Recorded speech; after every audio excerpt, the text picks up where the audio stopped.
नमस्कार सांग माने आज मु आपण मानक पई गोटे हेल्दी जलखिया रेसिपी प्रस्तुत करी आनी आपण माने बहुत प्रकार रे परोटा खाइथिबे थरे एही परी आलू दिया मुगलाई परोटा घरे प्रस्तुत करंतु और यार मजा नियंतु। एही परोटा को आपण माने पिला मानंकु टिफिन ले मध्य देई परिबे। एही परोटा करिबा पई बहुत सहज ओ खाइबा पई बहुत टेस्टी। चलंतु मुगलाई परोटा प्रस्तुत करिबा पई कोन कोन सामग्री दरकार आपण मानक पाखरे मु शेयर करुची। आलू मुगलाई परोटा प्रस्तुत करने मु आगरू 3टी आलू को सीझी नहीं एठी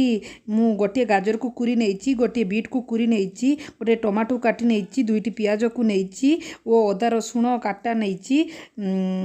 से गुंड मसला हलदी गुंड लंका गुंड गोटा जीरा गुंड जीरा धनिया गुंड चाट मसला और गरम मसला को नहीं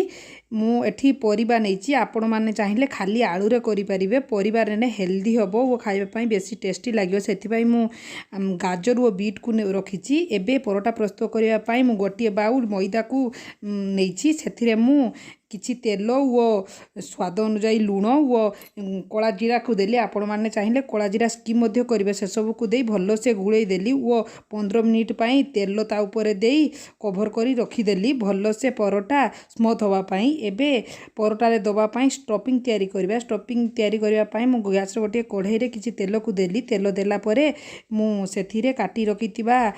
प्रथमे गोटा जीरा को देली गोटा जीरा फुटिला परे काटी रखितिबा पियाज और छोट छोट काटी रखिथिबा अदा रसुण को देली से सब को देला परे से सब कंचा बासना गला परे काटी रखिथिबा टमाटो को देली टमाटो देला परे सेतिरे टमाटो सिझिबा पई ओ स्वाद अनुसार मु किछि लुण को देली। टमाटो एबे भल से सीझी सारी देखंतु एबे टमाटो सीझी सारी एबे सेतिरे कुरी रखिथिबा गाजर और बीट को सेतिरे मु देली गाजर और बीट देला परे मु भल्लो से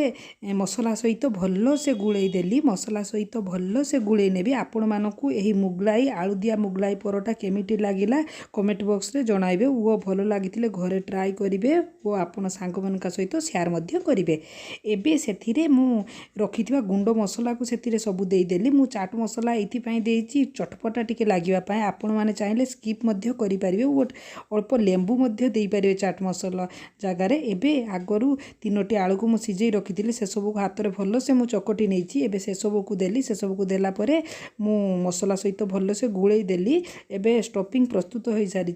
देखंतु एबे 15 मिनिट हो सारी चकटी रखिथिबा मैदा को एबे आउ 5 ରୁ 10 मिनिट भल से चकटी नेबी देखंतु एबे मु भल से चकटी नेली। एबे रुटी जो परी साइज रे आमे प्रस्तुत करे सेही परी साहाय्य रे सब गुळा प्रस्तुत करि नेबी देखंतु सब गुळा प्रस्तुत करि नेली। एबे से सब को बेलिबी बेलिबा पाई मु किछि तेल देई भल से बेली नेबी जेमिति आमे रुटी प्रस्तुत करे सेही परी भाबरे मु तेल देई बेली नेली देखंतु मु एबे बेली नेली। एबे बेली सारिला परे आगर प्रस्तुत करि रथिबा स्टफिंग को ता मझिरे देबी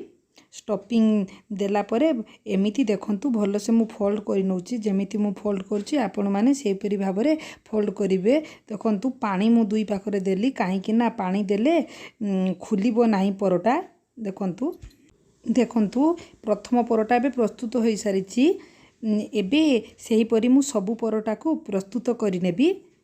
देखंतु मु द्वितीय परोटा भी प्रस्तुत करनेली एहीपरी मु सब परोटा को प्रस्तुत करनेली। एहीपरी परोटा घरे ट्राई करंतु ओ पिला मानंकु टिफिन ले दियंतु बहुत टेस्टी लागिवो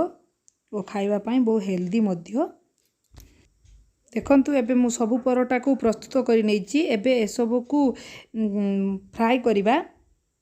मु फ्राई करिबा पई गोटिए तावा नैची सेथिरे किछि तेल को देली मु एठी बेसी तेल नहीं आपण मैंने चाहिए कम तेल रे किबा बटर रे मध्य